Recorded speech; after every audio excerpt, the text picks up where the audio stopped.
Mucaa tokkotu bakka goddanyaa kee turre akkuma jaarsati bakka asitti mana ijaazatitti ni godhannee turre bakka biyyatti illee isumatu na fichisiise jechuudha. Viidiyoon kiyya kun har'a ijoollee mana kontiraata ilaallata. Assalaamu alaykum warahmatullahi wabarakaatu. Nima ayyadha yoo jira jirtu baga jiraatanii. Viidiyoo obboleettii keenya kana jalqabarra kaamee kan argitanii jirtanii.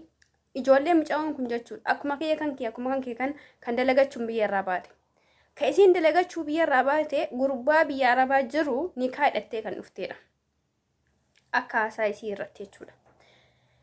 Garuu dhuftee asitti gaafa daladdu na bira koottuu jedhani akkuma jaarsaaf jaartii jechuudha. Warra ijaazaa osoo hin taane jaarsaaf jaartii jechuudha. Gaafa isiin kaatee bira dhattu maallaqa isiin qabdu harkaa saamee jireenyi isii harka golgoleessee biraa kute.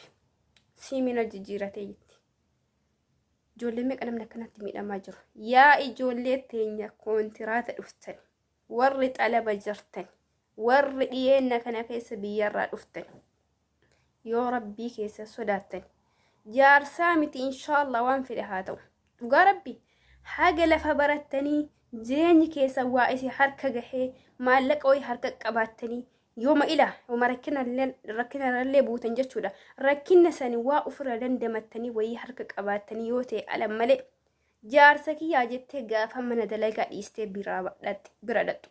Yeroo amma biyya arabaa keessatti suudii keessatti illee akkasuma dubaayin keessatti illee jireenyi qaalahee jira. Dalagaan dhabamtee jirti. Dalagaa ati harkaa qabdu si harkaa baasee karaa si hambisee tarii buusee fa'aa biyya si galchuu qabaa danda'a jechuu akka intala kanaa jiru. Kanaaf ijoollee keenya gurbaa gaafa dhufee jaalalleetiyya si jaaladha siif du'e si malee hirriba nan qabu kijiba isaanii irraa jechuudha. Si malee hirriba nan qabu osoo rafu kijibtichi dhugaa rabbi si malee nyaanni gadi nan taru siin jedha osoo ruuza ofitti guuru.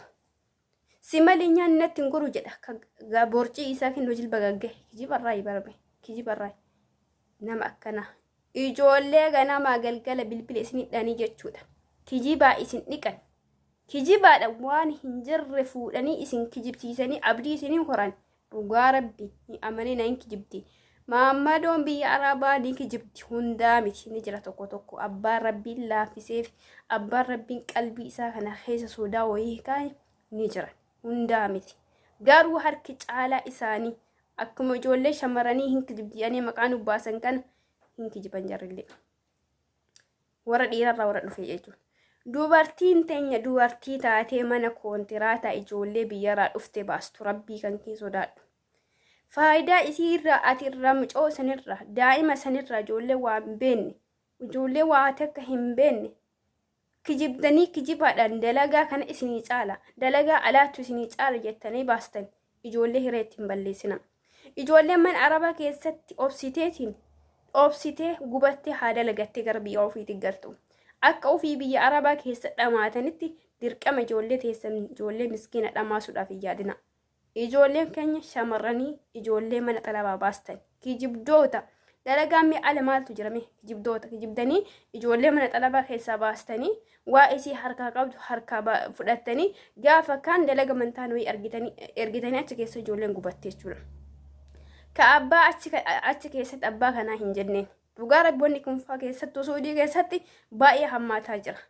Ijoollee keenya nama dhufee xalabaa bahi kontiraata bahi maallaqa ka alaattu caala faayidaa alaattu caala siin jedhe wallaahi hin kijibaa hin bahin. Dhugaa rabbi warri ala jirtan waan keessa jirtu argaa jirtan. Qaala'insa jireenya biyya arabaa kanaa wal qabate akkasuma dalagaan dhabamuu irraa wal qabate ijoollee meeqa mana keessa ciisa jechuudha. Ka bakka galuuyyuu dhabeetiin kararra deeme maraataa yeroo hedduu jira jechuudha. Nama dhufee isinitti kijiba isinitti dhiqi dhugeettanii hin fudhatin obboleessa keetii wala jaarsa keetii wala maarree keetii.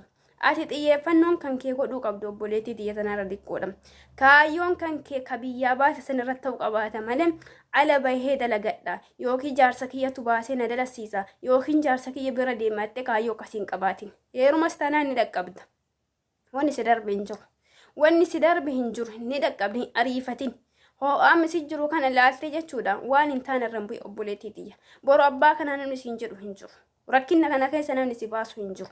Dhugaa rabbi amma obboleettiin teenyatu waa lamaan rakkatti. biyyarraa gaafa inni fidu haadha manaati jedhee fidee dhufte akkaataa isii irratti yoo dhuguma abbaa manaa ta'e tariin beekamu akkuma obboleettii keenya keeriyaan gurbaarraa ilma argattee jaarsa kee jedhaan baate jechuudha. Allah lama akkasilee ta'uu danda'a. Wanni miidiyaa kana amanuun baay'ee rakkisaadha. Sanillee yoo ta'e abbaa manaallee yoo ta'e takka jaalallee majjaankaa jinnii kanallee yoo ta'e jechuudha. Jalqaba irratti waa isi utubu wayii harka qabaachuun dirqama keessan. Wanni si utubu yeroo ammaatitti maallaqa yoo qabaanne kabajaa hin qabdu. Maallaqa yoo hin qabaanne maqaa hin qabdu. Maallaqa yoo hin qabaanne waa hunda hin qabdu. Fayyaan illee jechuudha. Yooma fayyaalee dhabde maallaqa sanii kan wal aanamtuudha. Kanaafi waan biyyarraa dhuftaniif kaayyoo biyyarraa dhuftaniif san beeka. Dhugaa rabbi isin carraa qabdan akka kenna jaamaa jaankaa taanee biyyarraa hin baane. Dhugaa rabbi isin amma nama miidiyaa fayyadamtanii adeemsa biyya namaa kanallee ni beektanii akka keenya gaafa biyyaa dhufnu dukkana wallahi dukkana abbaa kana nama nuun jedhe abbaa nama akkana bahee nu gorsuu hin qabnu yeroo san. Dhugaa rabbi ijoollee warra amaaraa qofa ijoollee warra amaaraa bichatu wal gorsa yeroo san. Nuti afaan isaa waan hin beekne waa isaan jedhe irraa takka hubannu. Tarii jawwaanuma hin qabnu. Dhugaa rabbiin jawwaan hin qaban haqiiqatan jechuudha. Kanaaf dhugaa rabbi nama akkana isin gorsu hin tuffatina. Boru hadda kijib isin fakkaate ahitummaa laasumti hin kijibdi jettee bira darbuu dandeetta. Garuu boru gaafa bira geetta osoo hin jecheen talasanii osoo jecha obboleettii xiyyaa osoo jecha obboleessa kiyyaa dhagee jechuun kan keenyaaf qalbiin.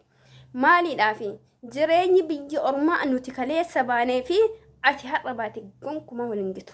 Fardaa fi lafa jireenya akka nu yeroo biyya baane jechuudha. Nu jaahilummaa keessatti haa baanu malee nu muuxannoo biyya Arabaa osoo hin qabaniin biyya haa baanu malee biyyi itti dhufne biyya nagaa haati dhufne biyya barakaati dhufne ammallee biyyi barakama qabdi. Ta'uu namatu akka hin taane ta'e malee uummanni yeroo san nu itti dhufnedha. Uummanni waggaa 15 dura itti dhufnedha. Uummanni haadhaati guyyaa 5 keessatti dhufte wali adda waa hundarratti si keessummeessuu irratti illee ummata keenya irraallee ummata Arabaa irraallee namni amma jijjiiramee jira. Namni wal jibbaani ummata keessa faca'ee jira. Arabni dura akkanatti garaa sittiin jabaattu dhugaa rabbi raahmata wayisiif qabdi. Amma uummanni osoo biraallee teettee duute abbaa kanadhaan isin hin jedhu hin jiru. Baay'ee maallaqa akkasiif fiddeessanii maal abbaa isaa ta'uuf itti baatee nyaachistaati. Maal haa ta'uudhaaf? Maal haa ta'uuf dhugaa rabbi? Maal haa ta'uudhaaf itti baatee nyaatamtee gaafa akka harka qullaa biyya kan keetii gabbuuta. Kana osoo hin ta'in ila kana osoo sadarkaa kan osoo hin gahin waa harka jiru harka qabadhu. Hin dhaqqabdaa jaarsa birallee deemu gaafa bira deemtee ammoo waa hundatti gadi hin dhiisin.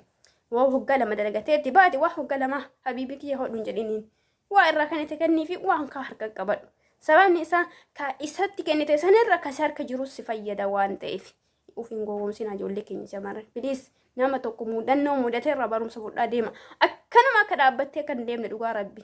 Akkanuma akka qajeelaa akka farda gaarii itti godhanii kun akkana jiraamte akkasuma akka hin deemne.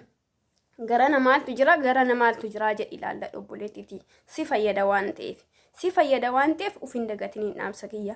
Assalaamu alaikum warahmatullahi wabarakaatu. Yoo sitti balleesse garuu balleesse hin jedhu gaafa waan jedhe kanarra geettee jette qubuuf nyaattu jira waan ta'eef ufiin dagatiniin sin jechuu barbaadeeti. Assalaamu alaikum warahmatullahi wabarakaatu. Ijoollee keenya xalabaa of eegaa dhugaa.